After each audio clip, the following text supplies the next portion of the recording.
கர்த்தருடைய பரிசுத்த நாமம் மகிமைப்படுவதாக. இந்த நாளில் இந்த காலை வேளையிலே கர்த்தர் நம்மை அவருக்கு பலப்படுத்தும்படியே நமக்கு தருகிற வார்த்தை சங்கீதம் அதனுடைய 118வது அதிகாரம் அதனுடைய 8வது வசனம். மனுஷனை நம்புவதை பார்க்கிலும் கர்த்தர் பேரில் பற்றுதலாய் இருப்பதே நலம். கர்த்தருடைய பரிசுத்த நாமம் மகிமைப்படுவதாக. இந்த வசனத்தை கொண்டுதான் தேவஜனங்களாக நம்மை இன்று அவருக்கு பலப்படுத்துகிறார். எல்லாவற்றையும் சோதித்து பார்த்து நலமானதை பற்றிக் கொள்ளுங்கள். இதுதான் தெய்வ பிள்ளைகளுக்கு வேதம் காண்பித்து தருகிற வழி. அநேக காரியங்கள் இருக்கிறது, ஆனால் நீங்க சோதித்து பார்த்து நலமானதை பற்றி கொள்ளுங்கள். ஆனா தேவ பிள்ளைகளாக்கி நாம் பாக்கியம் உள்ளவர்கள், நாம் விசேஷித்தவர்கள். ஏன் தெரியுமா? எல்லா நலமான காரியங்களையும் வேதமே நமக்கு தெளிவாய் காண்பித்து தருகிறது. அப்படி தேவ பிள்ளைகளாகி நமக்கு இந்த வசனத்திலிருந்து ஒரு நலமான காரியத்தை நம்முடைய தேவன் நமக்கு இன்று காண்பித்து தருகிறார். அதுதான் மனுஷனை நம்புவதை பார்க்கிலும் கர்த்தர் பேரில் பற்றுதலாக இருப்பதே நலம். இந்த கடைசி காலத்துல தேவர்களாக நமக்கு வேதம் காண்பித்து தருகிற ஒரு பிரதானமான காரியம் தான் மனுஷனை நம்ப வேண்டாம். எந்த ஒரு மனுஷனை, நாசியில் சுவாசமுள்ள மனுஷனை நம்புவதை விட்டு விட வேதம் சொல்லுகிறது.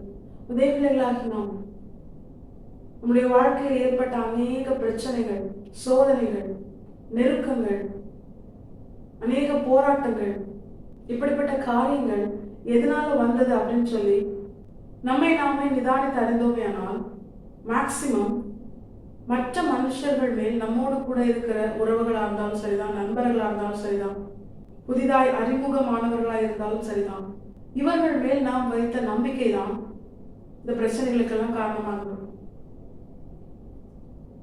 இந்த கடைசி காலத்துல மேக்சிமம் 99% அநேகருடைய வாழ்க்கையில் ஏற்படுகிற துன்பத்திற்கும் நெருக்கத்திற்கும் போராட்டத்திற்கும் காரணம் அவர்கள் மனுஷன் மேல் நம்பிக்கை வைத்ததுதான். வேதம் சொல்கிறது மனுஷனை நம்புவதை பார்க்கிலும். இப்பொழுது நீ மனுஷன் மேல நம்பிக்கை வச்சிருக்க தெரியுமா? இதை காட்டிலும் இதை பார்க்கிலும் கர்த்தர் பேரில் பற்றுதலா இருப்பதே நலம். நீ கர்த்தரை டிபெண்ட் பண்ணு, கர்த்தரை நம்பு, கர்த்தரை சார்ந்து கொள். உன் முழு இருதயத்தோடு, உன் முழு ஆத்மாவோடு, உன் முழு பலத்தோடு நீ கர்த்தர் மேல் பற்றுதலா இருந்தாயேயானால், கர்த்தரை சார்ந்திருந்தாயானால், கர்த்தரை நம்பினாயானால் நிச்சயமாய் அவர் உன்னை கைவிட மாட்டார். இதை தாவீதுடைய வாழ்க்கையில பார்க்கலாம். நன்மை செய்தும் தனக்கு விரோதமாய் தன்னை கொல்லும்படியாய் தன்னை துரத்தின சவுலுக்கு தப்பி ஓடும்போது தாவீது சங்கீதம் தான் பாடினார், புலம்பல் பாடல. ஏன் தெரியுமா? அவருடைய நம்பிக்கை மனுஷன் மேல இல்லை. நான் நன்மை செஞ்சனே, ஆனா எனக்கு அவர் தீமை செய்யறாரு அப்படின்னு சொல்லி அந்த காரியம் அவரை பாதிக்காமல் இருந்ததற்கான முழு காரணம் என்ன தெரியுமா? அவருடைய முழு நம்பிக்கையும் கர்த்தர் தான். தாயின் கருவிலே உருவாகும் முன்னமே எனக்கு ஆதரவா இருந்தவர், என்னை என் தாயின் கருவிலே உருவாக்கினவர், ஆடுகளுக்கு பின்னாக சென்று கொண்டிருந்த என் மேல் ராஜரீக அபிஷேகத்தை வைத்தவர், யுத்தத்திற்கான வஸ்திரம் கூட போட தெரியாத என்னை யுத்தத்திற்காக பழக்குவிக்கிறவர், என் கரத்தை போருக்கும் என் விரல்களை யுத்தத்திற்கும் பழக்குவிக்கிறவர் நிச்சயமாய் என்னை கைவிட மாட்டார். இந்த ஒரு நம்பிக்கை, இந்த ஒரு பலன் கர்த்தர் மேல் அவன் பற்றுதலா இருந்தது நிமித்தம் எந்த ஒரு காரியமும், மற்ற மனுஷர்களால் அவனுக்கு வந்த துன்பம் அவனை நெருக்கவில்லை, அவனை புலம்ப வைக்கவில்லை. அதற்கு மாறாய் எல்லா சூழ்நிலையிலும் கர்த்தரை துதித்து பாடுகிறான். தேவபிள்ளைகளாகிய நமக்கு இதைத்தான் இந்த நாளில் கர்த்தர் பிரதானமாய் கற்றுத்திருக்கிறான். தாவீது கூட கம்பேர் பண்ணும்போது அந்த அளவுக்கு நமக்கு பிரச்சனை இருக்கா அப்படின்னு கேட்டா நிச்சயமா இல்லை. ஏன்னா ஒரு நாட்டின் ராஜாவே தெள்ளுப்பூச்சியை வேட்டையாடுகிறது போல அந்த நாடு முழுவதும் தாவீதை கொல்லும்படியாக தேடி அலைந்தான். ஆனா நம்முடைய வாழ்க்கையில இன்று நமக்கு வந்த எல்லா பிரச்சனைகளும் மேக்சிமம் நாம் மற்ற மனுஷர்கள் மேல் வைத்த நம்பிக்கையினால்தான் வந்தது அப்படின்னு நமக்கு தெரிஞ்சிருச்சுன்னா உடனே நம்ம என்ன பண்ணணும்? அந்த காரியத்துல மனம் திரும்பணும். ஒருவேளை இந்த நிமிஷம் வரைக்கும் நமக்கு வந்த பிரச்சனைகள் நம்முடைய சுய கிரியைகள்னாலதான் அந்த காரியத்துல இருந்து மனம் திரும்பணும். அதே நேரம் இப்பொழுது நமக்கு தேவன் தருகிற இந்த ஆலோசனையில் இனிமேல் ஜாக்கிரதையா இருக்கணும். எந்த மனுஷனை நம்பாம நம்முடைய முழு இருதயத்தோடு நாம் முழுமையாய் கர்த்தர் பேரில் பற்றுதலாய் இருக்கிறவர்களாய் கர்த்தரை சார்ந்து கர்த்தர் மேல் நம்பிக்கை வைத்து நாம் நம்முடைய வாழ்க்கையில் வாழ்வோமையானால் நிச்சயமா நம்முடைய தேவன் கைவிட மாட்டார்.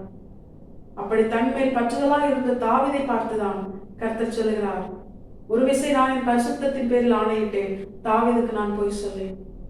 தேவன் எப்படி தன்னுடைய வார்த்தைக்கு முக்கியத்துவம் கொடுப்பாரோ அதே போல தன்னுடைய பரிசுத்தத்திற்கும் அவர் மிகவும் முக்கியத்துவம் கொடுப்பார். அவருடைய நாமம் பரிசுத்த குலைச்சல் ஆக்கப்பட அவர் விடமாட்டார். அப்படிப்பட்ட தேவன், ஒருவரும் சேரக்கூடாத ஒளியில் வாசம் பண்ணுகிற அப்படிப்பட்ட பரிசுத்தமுள்ள தேவன், அவர் தம்முடைய பரிசுத்தத்தின் பேரில் ஆணையிட்டு இனி நான் தாவீதுக்கு போய் சொல்ல மாட்டேன் என்று சொன்னாரே. ஆனால் எந்த அளவுக்கு தாவீது அவர் நேசிக்கிறார். தாவீதை தன்னுடைய இருதயத்திற்கு ஏற்றவன் என்று சொல்கிறார். நான் தாவீதுக்கு சொன்ன எல்லாவற்றையும் நிறைவேற்றுவேன், நிச்சயமா நான் அதுல மனம் மாற மாட்டேன்னு சொல்றார்.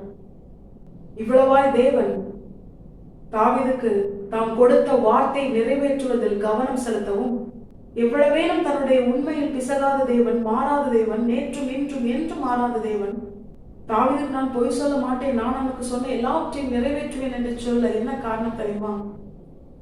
தாவீது கர்த்தர் பேரில் பற்றலாயிருந்தான், கர்த்தரையே சார்ந்திருந்தான், கர்த்தரையே நம்பி இருந்தான். கர்த்தர் தனக்கு என்ன செய்தாலும் அது எனக்கு நன்மைக்கே என்று சொல்லி முறுமுறுக்காமல் அவரை துதித்து ஆராதிக்கிற, அவருடைய இருதயத்திற்கு ஏற்றவனாய் இருக்க தன்னை முழுமையாக அவருடைய பாதத்திலே அர்ப்பணித்திருந்தான்.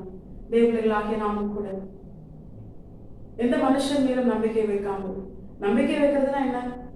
அவங்கள சார்ந்து போகாம, அவங்கள டிபெண்ட் பண்ணாம, இவங்க இருக்கிறாங்க, என்னுடைய எந்த காரியங்களும் அவங்க பொறுப்பெடுப்பாங்க என்கிற நம்பிக்கை கர்த்தரை தவிர்த்து வர யார் மேல வைக்கக்கூடாது. இந்த வசனங்கள் எல்லாம் கேட்கும் பொழுது நமக்குள்ள ஒரு கேள்வி இருக்கும், எப்படி மனுஷனை நம்பாம இருக்கிறது? யாரையாவது நம்பிதானே நம்ம ஏதாவது ஒரு காரியத்தை செயல்படுத்த வேண்டியதா இருக்கு அப்படின்னு சொல்லி நமக்குள்ள கேள்வி இருக்கும். அதற்கு வேதம் காண்பித்து தருகிற பதில் என்ன தெரியுமா? நீ கர்த்தர் பேரில் பற்றுதலாயிரு, உனக்கு அனுகூலம் பண்ணுகிறவர்களை நான் உனக்கு தருவேன். தாவீதினுடைய வாழ்க்கையில் அது நடந்தது. தாவீதுக்கு உதவும்படியால் எல்லா திறமையானவர்களையும் தாவீதோடு கூட இணையும்படியால் தேவன் அனுகிரகம் பண்ணினார். நம்முடைய வாழ்க்கையிலும் அப்படித்தான். நமக்கு நன்மை செய்யும்படியாய், நமக்கு உதவி செய்யும்படியாய் எந்தெந்த காரியங்களை யாரை யாரை கொண்டு செய்ய வேண்டும் என்று நம்முடைய தேவன் அறிந்திருக்கிறார். அந்தந்த காலத்தில் தேவனுக்கு செலுத்தப்பட வேண்டிய மகிமையை தனக்கு எடுத்துக்கொள்ளாத அப்படிப்பட்ட மனிதர்களை பயன்படுத்தி நம்முடைய தேவைகளை, நமக்கு தேவையான உதவிகளை செய்ய நம்முடைய தேவன் வல்லவர், போதுமானவர், உண்மையுள்ளவருமாய் இருக்கிறார். பவுலை பார்த்து கர்த்தர் சொல்லும் பொழுது, நீ தைரியமா பேசு, இந்த பட்டணத்தில் எனக்கு அநேக ஜனங்கள் உண்டு ஆண்டவர் சொன்னார். நம்முடைய வாழ்க்கையில் அப்படித்தான். யாரை கொண்டு நமக்கு எப்படி உதவுவார்னு நமக்கே தெரியாது. அதனால தேவ பிள்ளைகள் எந்த ஒரு தேவைக்காகவும், எந்த ஒரு காரியத்திற்காகவும் எந்த மனுஷனை நம்பாம, எந்த மனுஷனை சார்ந்திராம, முழு இருதயத்தோடு, முழு ஆத்மாவோடு, முழு பலத்தோடு கர்த்தரை சார்ந்து கர்த்தர் மேல் நம்பிக்கை வைத்து கர்த்தர் பேரில் பற்றுதலா இருந்தோமே ஆனால் நிச்சயமாய் நம்முடைய வாழ்க்கையிலும் கர்த்தர் எப்படி தாவீதுக்கு வாக்கு பண்ணினாரோ அதே போல நம்முடைய வாழ்க்கையில தாம் சொன்ன எல்லா வார்த்தைகளையும், வாக்கு தத்தங்களையும் நிறைவேற்றி நம்மை கைவிடாமல் நம்முடைய தேவைகள் எல்லாம் அதனதில் காலத்தில் யார் யாரை கொண்டு செய்ய வேண்டுமோ நம்முடைய தேவனை முன்னின்று எல்லாவற்றையும் கர்த்தர் எனக்காக யாவையும் செய்து முடித்தார் என்று தாவீதை போல நாமும் சொல்லத்தக்கதால் நம்முடைய வாழ்க்கையில் தாம் சொன்ன எல்லா வார்த்தைகளையும் நிறைவேற்றி நம்மை உயர்த்தி நம்முடைய தேவன் மகிமைப்படுவது அதிக விஷயம். தேவர்களாகிய நாம் மனுஷரை நம்புவதை பார்க்கிறோம், கர்த்தர் பேரில் பற்றுதலாய் இருப்பதே நலம். நலமானதை பற்றிக் கொள்வோம். கர்த்தர் தாம் இந்த வசனத்தை கேட்டு நம் அனைவரையும் ஆசீர்வதித்து வழிநடத்துவாராக. கர்த்தரை பரிசுத்தம் மட்டுமே மகிமைப்படுவதாக. மாரநாதா, இயேசு வருகிறார், ஆயத்தமாம் பிறரை ஆயத்தப்படுத்துவோம். ஆமென். என்பலன் ஒன்றுமில்லை என்று நான் அறிவேன், அவர் பலனின்றும் குறையவில்லை.